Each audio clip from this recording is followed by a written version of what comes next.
Hello, this is Storybooks channel. New videos are posted every day. Subscribe and click the bell. Anthony was returning home from an important negotiation. His business class car was driving confidently along the road, and the businessman himself was looking out the window and thinking about the events of the past day. What can I say? The deal with foreign partners on which he had so counted on had almost collapsed. The French companions at the last minute decided to drastically change the terms and conditions of their contracts and demanded a percentage of profits twice as much as the amount they had originally agreed on. Anthony had barely managed to resolve the matter, and in fact, he had just bought himself a little more time before he actually had to give a final answer. Anthony stood at the stoplight and involuntarily rubbed his face with his hands, as if trying to wash away all the worries and anxiety about the future of the company. To think about it, he was only 28, and he was already the head of a large media empire with several branches, and already 4 in other countries. Naturally, foreign partners immediately activated, wanting to get a piece of fat in such a profitable enterprise. Here and had to Anthony almost overnight at work, trying to put things in order. The most frustrating thing is that the young man did not even have a lover to be able to switch from all the complexities of the work process to love and the joys of relationships. It was not because Anthony had been betrayed by someone or had gone through some painful breakup. No, the young businessman just did not want to enter into, as he himself put it, an empty relationship. The fact is that Anthony by nature has always been a very deep and loyal person, and he expected the same from his future soulmate. But it was not easy to meet such a girl, and he didn't want to trade for less. And to tell the truth, Anthony now was not really to love and romance. The business, recently handed over to him by his parents, was a heavy burden on his shoulders. He had to get his bearings literally on the fly, even though his father tried to pass on the key parameters of the family business to him. However, Anthony had to take on the job himself. He immediately realized that the company needed a global upgrade.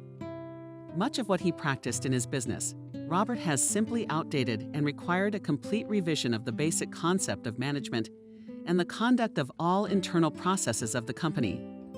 In the meantime, his parents constantly pressured Anthony, especially his mother Anna. She certainly wanted to marry her son in the near future, and to a girl from a very famous and high-ranking family. "Anthony, darling, are you sure you don't want to go to the golf club with us this weekend?" she asked meaningfully. Some friends of ours and their daughter would be there. Kelly is back from London this year. Yeah, imagine that. She finished her bachelor's degree there. Now the girl's got a Master of Arts. Sounds like a great fit for you. We should definitely check her out. But there you go again. Anthony sighed heavily. "I think I've made it clear to you and Dad that I'm not interested in a relationship yet. And I certainly don't want to consider any options. You know that I'm going to marry like a normal person, for love, and to the person of my choice." Anthony's son. Mom was indignant. "By the time you choose a wife, your father and I will be old enough. By God, you're almost 30. It's a good time to start a family from your own nest. I realize you don't have a lot of time. You're all about your father's business, but we want to make it easy for you. Trust me, you can rely on your mom. I'll find you a girl from the best family." "Mom?" I said no. Feeling the incoming irritation, exclaimed Anthony. "You don't have to get involved in arranging my life. I can handle it just fine on my own." "It's clear," said Anna dryly. "Do you want to leave us without heirs to act like the last ones? And if something happens to you suddenly?" The woman began to sob and tears came to her eyes. "If you get in an accident like your deadbeat brother and leave Dad and me, do you think we could survive that? Do you think I can?" Anna started sobbing loudly, and poor Anthony had to comfort her, apologizing for his intemperance. "Mom, please calm down. Don't worry about me so much. I was unforgivably rude to you, and I apologize, but you know how hard it is for me to work at Dad's company. Sam was supposed to be handling all of this." "Yeah, but he's gone." Through her tears, the woman said, "Now you, Anthony, are our last hope. I can't bear to see another son die. And of course, I want you to have children, and I want us to have a father and grandchildren. so that we can hear the stomping of little children's feet in our house again." Anthony then held his mother tightly to him and could hardly comfort her. Sam was 2 years older than him and had been preparing to lead his father's empire since childhood. Anthony had always admired the hard work and perseverance his brother put in to become a worthy leader. He studied a lot, constantly trying to take additional courses to learn this or that skill that could be useful to him in business. But all this lasted exactly until Sam started drinking. It happened about a year ago. The older brother suddenly lost interest in everything. Burned out. It was like he didn't know where to put himself.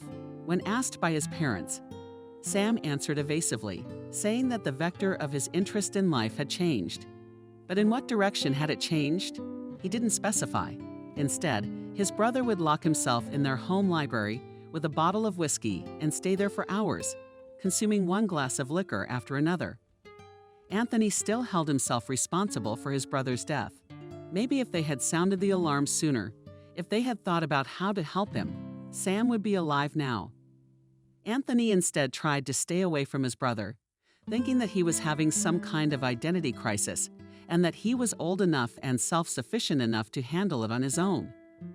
As a result, his older brother one day just sat drunk behind the wheel and at a great speed crashed into a train passing by on the railroad. The investigation then determined that it was not a suicide. Sam simply fell asleep at the wheel because of the huge amount of drinking before the trip and alcohol. Only Anthony himself took this tragedy as a real sign from above. He sincerely believed that his brother was trying to ask him and his parents for help, but none of them heard him. Both he and his mother and father experienced this loss with great difficulty. Anthony even underwent several courses of psychotherapy. So much it was difficult for him to cope with the tearing of him from the inside. Painfully could not young businessmen to come to terms with such a stupid and terrible death of his brother. And so he admitted to himself that he, too, needed help and went to a specialist. Sam died 7 months ago, so the topic of his death was still very painful for Anthony. The young man often came to the cemetery to his brother's grave and had long conversations with him. They apologized for their then frivolity and unwillingness to see the problems. So when his mother, without realizing it, began to manipulate and pressure him through the image of his deceased brother Anthony, found it very difficult to hold back his resentment and anger. He was already under a lot of pressure from his father, who literally controlled his every move. And then there's Mom and her marriage. Partly. That's why he plunged into the business with such zeal. It fell on his shoulders entirely.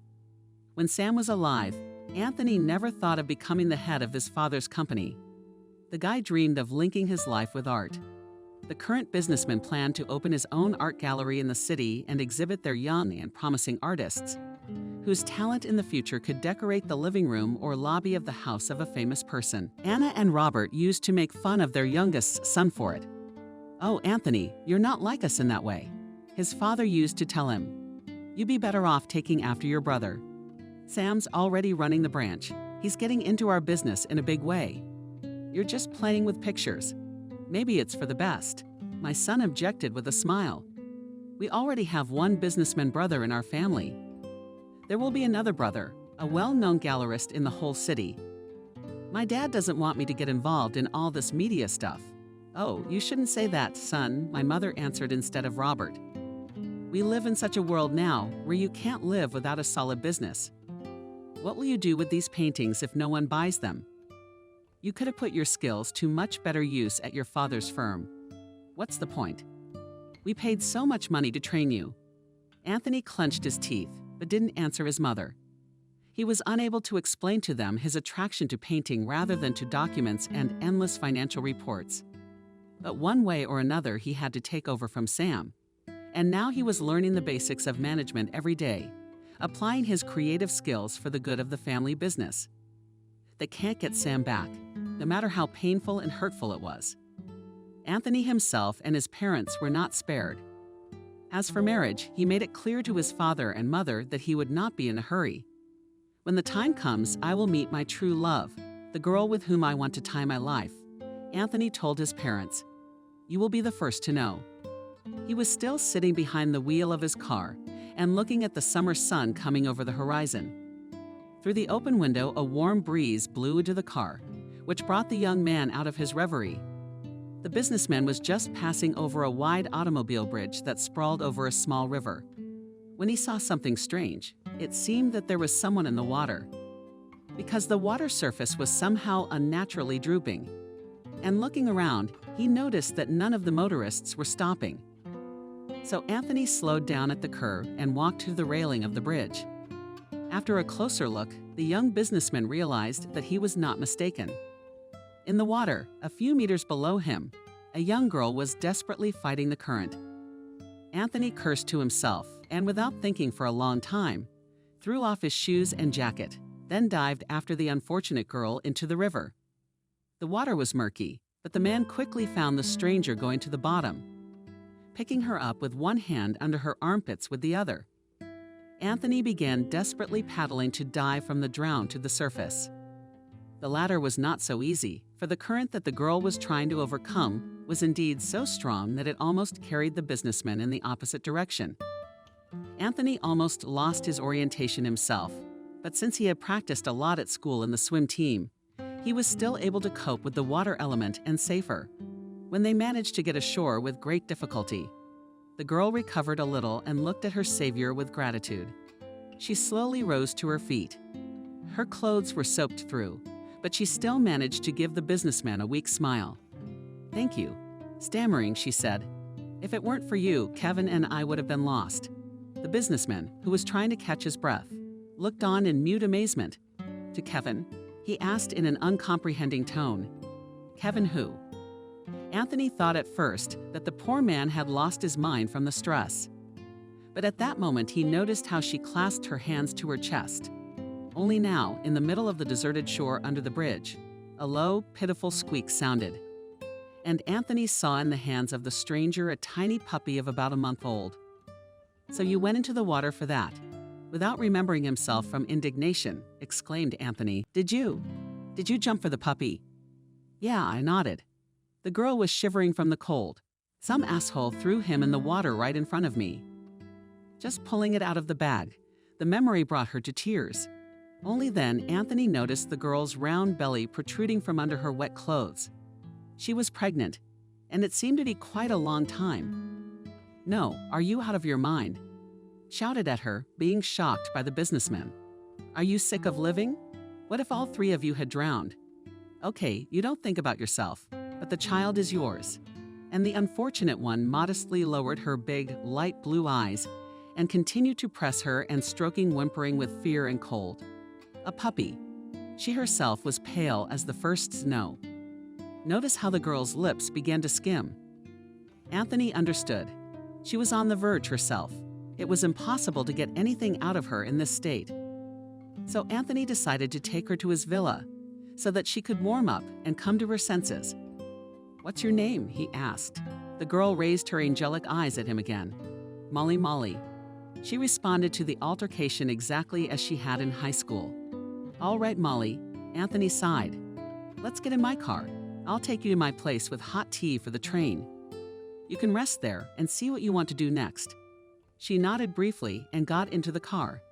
The puppy, of course, was still with her. Anthony shook his head, slammed the door behind him, and immediately turned on the heater so that the girl could dry off quickly. Even though it was summer, but after the water, and even if she was pregnant, extra warmth wouldn't hurt. The villa, where he was going to take Molly, had once been their family villa. But in the last couple of years, it was mostly only Sam who went there. The young man explained to his younger brother that he went to the countryside to recharge his energy and relax from civilization. Sam could live at the villa for weeks, and then come back fresh and awake to plunge into the affairs of his father's firm with renewed vigor. However, before his death, his brother was not interested even in that.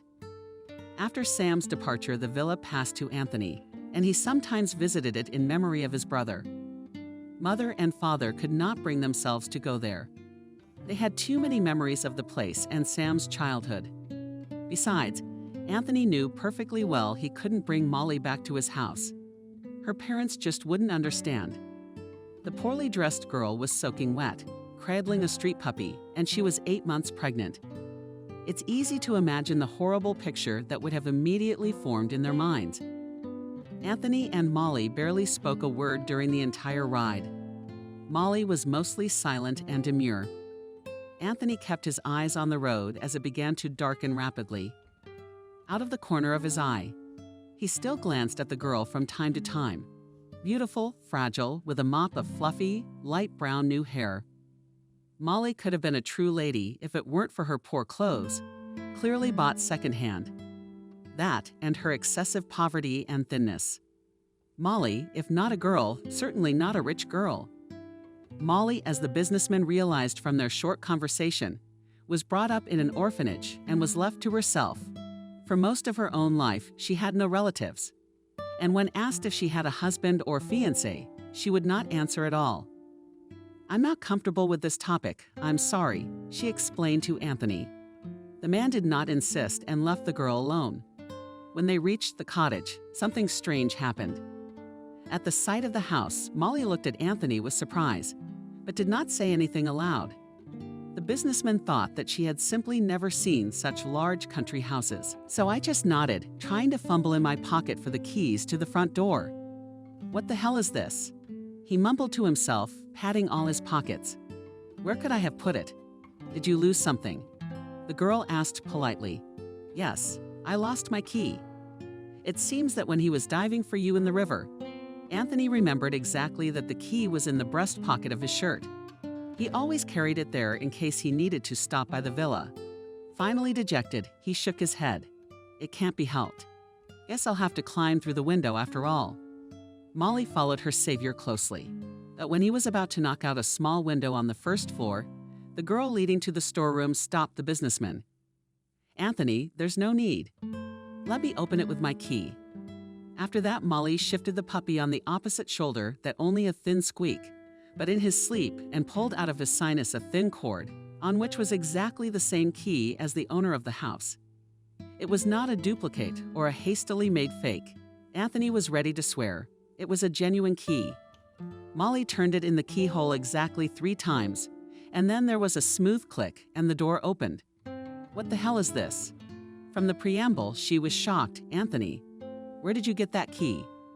Molly looked at him completely calmly and then uttered, "Anthony, you just don't worry. Let us have tea with you, and I'll tell you everything." "I would like that very much," he replied seriously. Half an hour later, when the young people had brewed hot, fragrant herbal tea in mugs, Molly confessed, "Anthony, the thing is that I was Sam's fiancé before he died, that I couldn't contain my emotions." "Man, how so? Why haven't we heard anything about you then?" The girl only grinned bitterly. "I was hand in hand from head to toe. Can't you tell from me? Sam was afraid of the reaction of your family and your parents. He said you cared a lot about your reputation in the community. Who would want a daughter-in-law who lived below the poverty line?" It took Anthony a few seconds to realize what he was hearing. Wait. How did you meet him?" he asked. "He met me by chance and saved me," the girl explained with a sigh. "I was standing near the subway begging for alms because no one wanted to hire me. I couldn't even get a job as a cleaner." Molly stroked her Kevin, whom they had thoughtfully bought a carton of milk. Now the puppy was peacefully resting on the mat, drunk on the sweetness of the drink. "I was accosted by some majors who wanted to take me away in their car somewhere. Of course, when you have money, it's no problem to break the law." Molly's hands trembled at the memory of that day. And then Sam showed up. He came out of nowhere and chased those bastards away. That's how we met. We met at my apartment, loved each other very much. "And how long were you together?" asked the amazed Anthony. "Almost a year," she replied, looking him straight in the eyes. So Anthony realized Molly was not lying. She really was his brother's fiancée. So much for saving the girl with the puppy. "Everyone wanted us not to get married, but he was afraid to tell his father about me. He thought he'd disinherit him out of spite," Molly explained, confusingly. At that moment, Anthony noticed how much she began to worry and to clench her fingers. "Calm down, please," Anthony asked her quietly and covered her hand with his. "Tell me, did you know that my brother was addicted to alcohol? Molly endured a long, questioning look from the businessman, and then tears glistened in her eyes. "Yes, but I tried, really tried, to stop him crying," the girl muttered. "He started drinking when I got pregnant. He couldn't think of a way to bring me home and introduce me to you because of it. I mean, in fact, I'm the reason he died." Molly burst into tears, covering her face with her hands. "You can't blame yourself for his death," Anthony tried to comfort her. "No one is to blame for what happened to my brother. I just couldn't understand for a long time what happened to him, why he suddenly started drinking." The young businessman looked at the guests carefully. "But now I realize Sam was just ashamed of us. He was ashamed of us in front of you. My parents, and I guess I'm a bit of a snob, and my brother didn't want you to have to deal with that. Didn't want to hurt you and your child." Anthony leaned back in his chair in amazement. Everything was finally clear to him. The situation was clearer, but there was one thing the young man could not understand. "Why didn't you come to us when Sam was gone? You must have needed help, and with money, as I understand, after the death of his brother became very tight." Sobs. Molly answered, "Well, what do you think? Look at me. I'm telling you I'm a beggar with a belly. How do you imagine that? Could I come to your house and say that Sam was almost my husband, that we wanted to get married? You'd have me thrown out the door, like a mongrel." Molly silently pointed to the key to the cottage. "Sam brought me here. He wanted to be outdoors with me. That's when he gave me this key. He said I could come here anytime I wanted. But of course, I never came here when he was away. I kept the key for some reason, probably as a memento of myself. I put it on my shoelace and now I wear it instead of the shore." The girl gently stroked the key and smiled weakly. Wow, who would have thought it could still be useful? Anthony was at a complete loss. Obviously, he couldn't leave this girl in trouble, especially since she was carrying his own nephew. "Molly, listen," the businessman began. "Stay here for the time being. I will bring you and the baby all the necessary products, vitamins. Just don't go anywhere, please." Molly looked at him questioningly. "You won't bother anyone here," Anthony assured her. "I won't say anything to my parents yet. They're not coming here themselves. Are you right? I really need to think about how to break the news to them. But I want you to stay here until I figure it out. How do I bring you into the family? I'm sure they'll be happy to know they're about to have a grandchild. After all, they dream of him so much." Molly looked at him, and from the expression in her eyes, the man realized she didn't really believe in the success of this endeavor. However, the girl agreed. What was she supposed to do? Not go back outside under the open sky. "All right," she said at last. "I'll try to be quiet so that the neighbors don't suspect anything." After that, she prepared a simple dinner for her and Anthony. And then the businessman drove back. From that moment, Anthony began to take care of people, coming to the villa briefly and almost every day. He brought groceries, vitamins, and fruits for the baby, and of course, food and goodies for little Kevin, whom Molly almost never let out of his arms. The most interesting thing is that the young businessman was not embarrassed by the poverty of the girl. He felt that from her literally emanates internal energy and beauty. Anthony was amazed by her resilience and optimism. After all, Molly to the last waited and tolerated the indecision of his late brother in the hope that he still dared to go against the will of his parents and make Molly his lawful wife. Surprisingly, Anthony was comfortable around this brave girl. When he asked her age, he was greatly surprised to learn that people were only 23 years old. Sam was much older and therefore had to take full responsibility, but for some reason he was never able to bring his plan to fruition. As it turned out, the businessman's older brother was a determined and self-confident man only at work. But in his personal life, he fell victim to his own prejudices. No matter how sad it was to realize it, Anthony, at the same time Anna and Robert began to suspect that there was something wrong with their son more than anything else. They were afraid that the same thing would happen to Anthony as to his older brother. So they decided to find out what the younger one was hiding in their old villa. What if he drinks there too, like Sam? Or worse?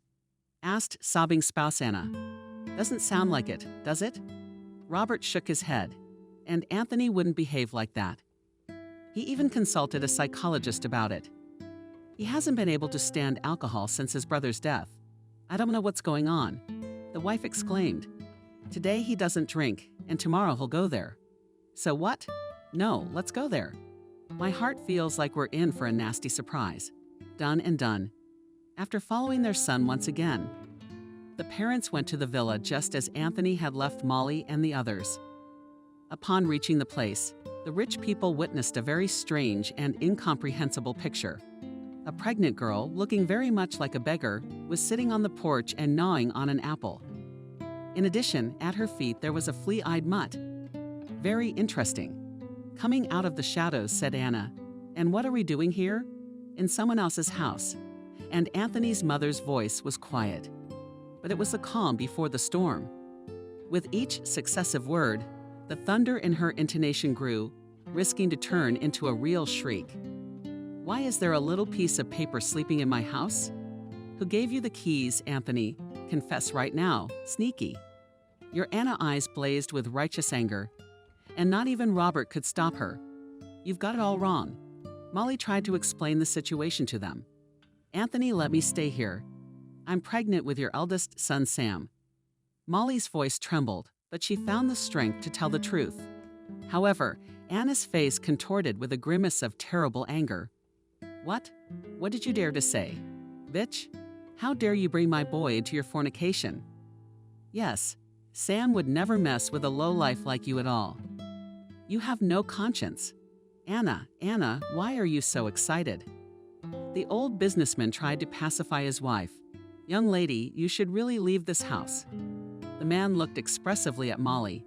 Go away, shamelessly shrieked, as if exploding Mother Anthony. She was not interested in her husband's exhortations at that moment. Why did you do that? Anna asked her Molly reproachfully. I really loved your son. I miss him very much, just like you do. Vaughn screamed as loud as Anna could. So in the neighboring houses, the common people woke up and turned on the lights. Scandals were quite rare in their sleepy village, and even in the villa of such rich people. Crying from humiliation, resentment. Molly quickly gathered her modest belongings, took Kevin with her, and, running down the porch steps, disappeared into the darkness of the summer night. This was not the attitude she had expected for herself, so her dear Sam had been right. He did have incredibly prejudiced parents. Perhaps we should have been so cruel to the girl. I tried to speak up for Molly Robert. You're going to say something in her defense. His wife looked at him angrily. The elderly businessman stifled himself and silently drove his wife back home. There they were met by an agitated Anthony, who had been trying to reach his parents for the third hour on the phone. Mom, Dad, where have you been?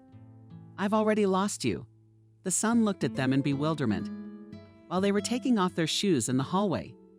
Yeah, son, I'll admit, I'm disappointed in you after all. Slowly he began to break. We went to your villa, the same one. What did you inherit from Sam? Anthony turned pale. He knew right away that his mother had found out. And I see you know that you have some sandy-haired bastard living there with the songstress. Anna shrieked and started to slowly step on her son. What did you do to Molly? Mom, is it cold? Asked Anthony. What I had to do. I did. Kicked her out. With a proud chin, responded his mother. Are you crazy? Anthony couldn't take it anymore. She's in the last months of pregnancy. She could give birth at any moment. The young businessman began to argue with his mother, proving that this girl was directly related to their family. However, Anna only laughed in response. Who are you listening to? Son, wake up. People like her are ready to cheat anyone for a place to live and a piece of bread. Do you really think she could be your brother's fiancée? She had a key to the house. Mom, barely containing her anger, her son explained to them. And yes, I believe her. We talked to her a lot about her brother. Anna squinted thinly, like a cobra before a throw. You just don't understand anything. She hissed. How do we know now that she is carrying a child under her heart? It was from our seed that anyone could have wanted this girl. And now I have to feed her and support her until she gives birth. Of course, when the baby's born, we can do a DNA test, but it's going to take a while to get to that point. Anyway, I'm not going to go along with this charlatan. With these words, Anna went to her room, and her father rushed after her, worrying, as if his beloved wife's blood pressure did not jump from worry. Anthony remained standing in the living room, tormented by both embarrassment and guilt. He realized that Molly was telling the truth, and that his parents had thrown an innocent girl out on the street just before she gave birth. He tried to track down his dead brother's fiancée, but it was all in vain. She literally disappeared into thin air, and she wouldn't answer the phone calls he kept making. Anthony, in an attempt to reach her, he bought it on purpose, a simple push-button phone, so he could always be in touch if he needed anything. But it's been over 2 weeks. Molly still hadn't returned any phone calls. Anthony began to worry when he remembered that she was already due. He called several maternity hospitals. The young businessman still found the one where Molly was lying and immediately rushed there. In the emergency room, Anthony called everything in front of the doctors her fiancé, all in order to get to her room. "I warn you, she is very weak right now," the doctor told him. "Your bride's fetus was very large.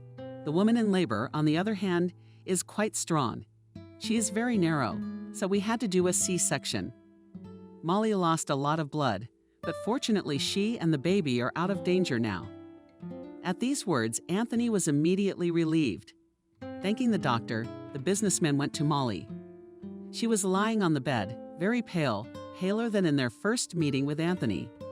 However, at the sight of the visitor, the girl smiled. "I didn't think we would see you again, Anthony." Her voice was very quiet and weak, but the boy could still hear her very well. He immediately jumped up to her. "I'm sorry about my mom and dad." "Molly, I'm so sorry they were mean to you." Anna shook her head slowly. "Don't be. I get it. In their eyes, I'm a predatory con artist who dreams of getting rich suitors by any means necessary. It's hard for them to believe in my feelings for Sam. They shouldn't have kicked you out." Anthony took her gently by the hand. "I still can't figure out how they could have done that to you." He felt the girl squeeze his hand weakly in return. "Thank you, Anthony, for your support and for everything." She gave the young businessman a long look, and at that moment he realized that he was ready to drown in those sky-blue eyes. Realizing that there was almost no one to take care of the child, while his mother was recovering from a serious operation, Anthony tried to visit Molly more often. He hoped that she would recover faster if she felt care and warmth of heart. He carried to the maternity hospital everything necessary for the young mother and her baby: food, diapers, necessary people, and nephew medications. Anthony. There was no money, only Alex. That's what they named the boy and his mom. Quickly they got back to normal. One day, Anthony was summoned by the attending physician. By his concentrated face, the young businessman realized that something unpleasant had happened. The surgeon immediately started the heart defect. "The situation is extremely grave. If the baby is not operated on, he will not have much time to live." Anthony was in shock. Is there really nothing that can be done? And when do we have to do this operation with all the mental strength in our fist? He asked. "No later than 6 months. We can't delay it in any case," the doctor answered him. "Any delay could cost your boy's life. Another thing is that the queue for free surgery can stretch for several months or even a year. But aren't newborns entitled to a quota out of turn?" Anthony looked at him doubtfully. "Yes," nodded the serious surgeon. "But do you have any idea how many of these children we have all over the country? In general, if I were you, I would start preparing for the fact that the operation will have to be done for a fee." The doctor announced the amount of money needed for the surgery and the subsequent rehabilitation of the baby. Anthony promptly agreed to pay for everything. "If you need any help from me, I am ready to do anything," the businessman assured him fervently. The surgeon suggested Anthony to take tests for compatibility, as the uncle wanted to become a donor to the baby. But when a blood draw was made from little Alex, it turned out unbelievable. The fact was that Molly and Anthony's son was found to be completely unrelated. "So you mean to say that this boy is not related to me?" With amazement in his eyes, asked the laboratory assistant Anthony. "Unfortunately, it is true," he replied and lowered his eyes. "You have nothing in common with him." The businessman did not know what to think. Once settled, he did not talk to Molly about anything. People just did not understand how to communicate with her now, after everything that had happened. And what if his parents were right, and he sheltered the most ordinary crook? And what to do with the emerging in his soul feelings of the keys, which he was not at all ready to give up. "Looks like you were right, we lamented," Anthony told his mother. It was Molly who had taken her child for a walk somewhere, and then decided to fool our Sam with it. Anthony was ready to weep at the betrayal himself. Did my brother die for her? But I feel sorry for her baby. That's the pain. When she learned that Molly's son had been diagnosed with a serious heart defect, her mother suddenly softened. She looked cautiously at Robert, who only nodded silently. "You see, son, here's the thing." Anna began in a trembling voice. "Perhaps we should have told you everything a long time ago, but we haven't had the courage." "What is it?" Anthony looked anxiously from her to her father and back again. "The thing is," his mother said slowly, "you don't know everything about your brother." Anthony felt his heart beat twice as fast. Mother looked at her questioningly. Robert joined the conversation, feeling sorry for his wife. "Mom wants to tell Anthony that Sam, though he was our son, was not related by blood." "What do you mean?" Stammering, the young businessman questioned them. "Robert and I had been unable to conceive for a very long time." Wiping her eyes with a handkerchief, Anna said, embarrassed. "So we decided to take a baby from the orphanage. We chose the most, in our opinion, similar to me and my father, and brought him up.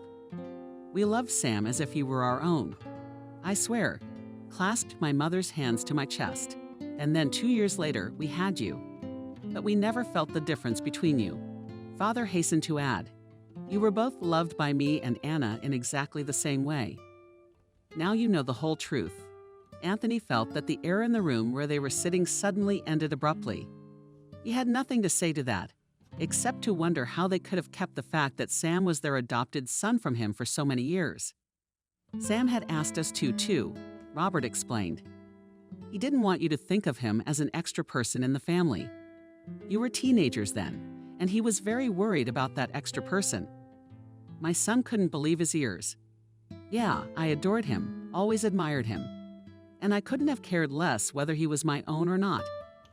Anthony felt that his heart was literally moving with indignation. "Mom, Dad, I understand, but I have always loved my brother, and that will never change," Anthony finally said. "I wish you told me all this in the first place. All your prejudices. Look where they've gotten us all." Anthony didn't hold a grudge against his parents. "I realized that they didn't care about Molly's son because they knew perfectly well that he wasn't their own. However, everything changed the moment Anna found out that the baby was sick. Now that Anthony knew the truth, he could no longer worry about the relative loyalty of Molly, his brother. After paying for the boy's surgery, he continued to care for him and the people. So when the young mother was released from the hospital, Anthony immediately took her to her and her parents' mansion. There Molly could calmly take care of the child. And Anthony and Anna himself, who left in relation to the little grandchild, began to actively help her. The funniest thing is that Kevin also moved into the mansion, which Molly, as it turned out, just before the birth gave him to a foster home. To a good friend of hers who lived in a small house on the outskirts of town. Kevin now had his own beautiful doghouse, in which he so loved to hide and sleep. After some rough play, Anthony trails. Alex had surgery just a couple months later, when the boy was strong enough to have such manipulations performed on his heart. Molly was very worried about her son, but thank God, the operation was successful. And now Alex is a healthy baby boy just like all the other children. All this time between Molly and Anthony slowly booked. Their first fragile, like crystal, feeling. Molly herself didn't understand why this tall, blonde-haired man was causing her such excitement. Anthony was nothing like Sam, and yet, from the moment he had saved his life, the young mother felt that she was gradually falling in love with her youngest son. Anthony, on the other hand, was simply enjoying Molly's company, not hoping for more. Although inside him, his heart was also raging.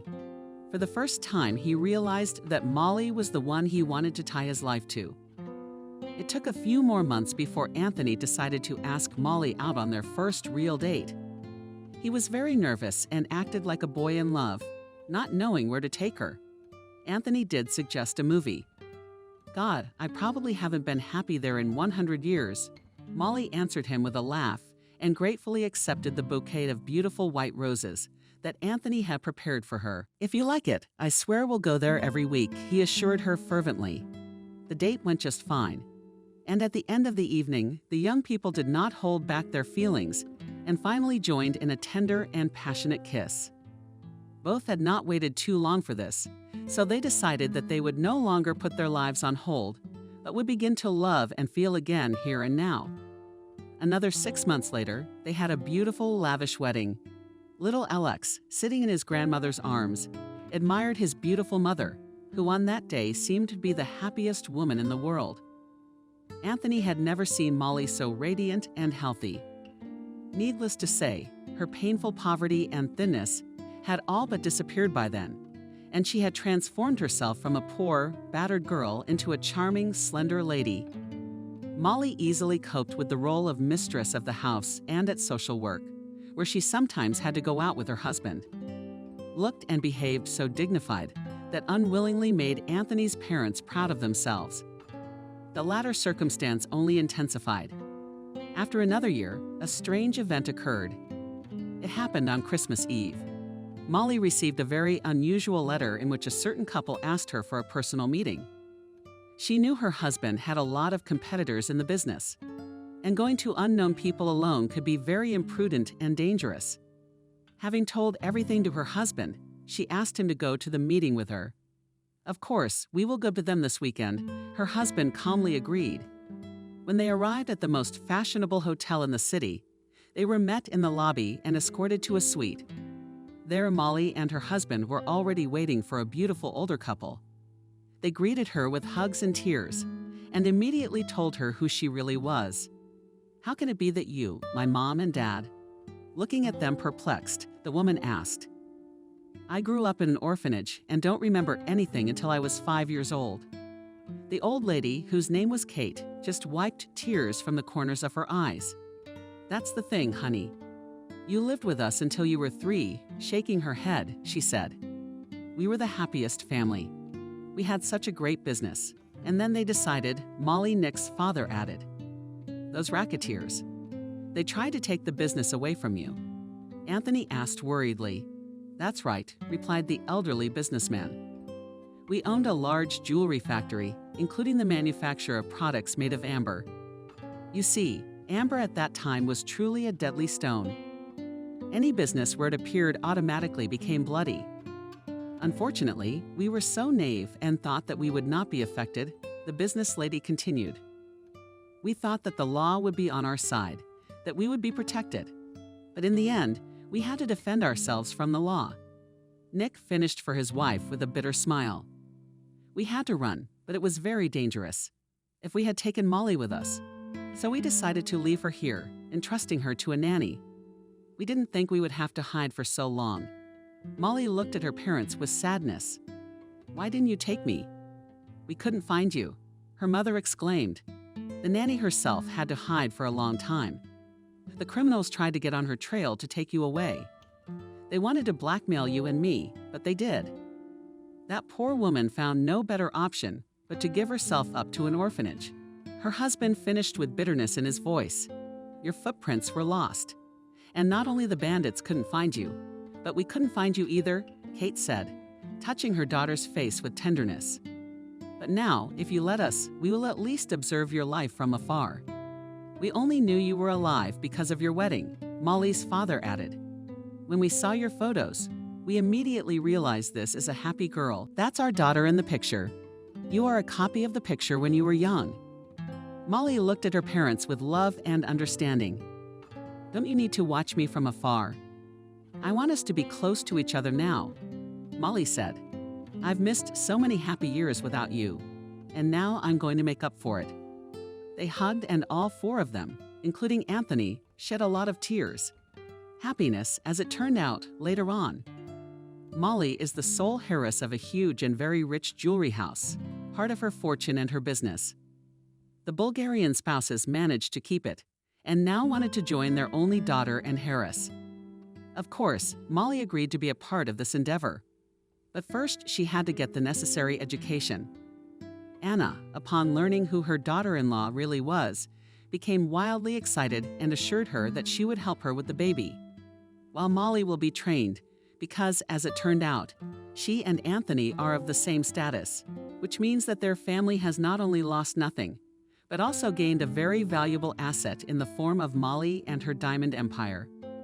God, if I had known my daughter had parents like that, I would never have said a word against her. Shook her head mother-in-law to herself. Oh, mother, you still have that drop of snobbery that I told you about earlier, Anthony said with a slight chuckle, standing next to the newspaper. Well, only a little bit, his mother joked. But actually, I'm very glad that Molly will get an education in jewelry making. Can you imagine what kind of future awaits your children? Dreamily, she said and kissed Leshchenko in his silk hair. The most important thing is that Molly has a diamond heart in the first place, Anthony replied. If you like the story, I hope you won't mind supporting me with the thumbs up button. It means a lot to me. All the best.